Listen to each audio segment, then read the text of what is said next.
governo for competência toma, o ministro do Transporte e Comunicação, assina nota de entendimento entre o governo Timor-Leste e o governo Malásia, quando vai meter em cooperação bilateral e o setor de telecomunicação.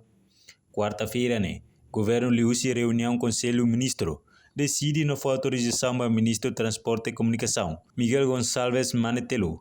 Assina nota de entendimento entre o governo Timor-Leste e o Malásia, onde remete em cooperação bilateral e o setor de telecomunicação. Assina MOU, remete em cooperação bilateral e o setor de telecomunicação nebe cobre infraestrutura, serviço no assunto regulatório, baseia a responsabilidade no benefício mútuo, enquanto área principal cooperação marca intercâmbio de conhecimento técnico, na prática de capacitação institucional, promoção precisa na inovação parceira, entre entidade reguladora, no operador agente CIRA, usinação ruané.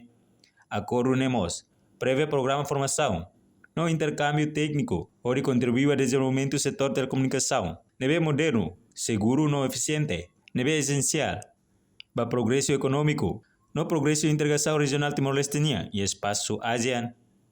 Reportagem Beatriz Belo, Televisão Timor Post. Janela informação ba emogoto.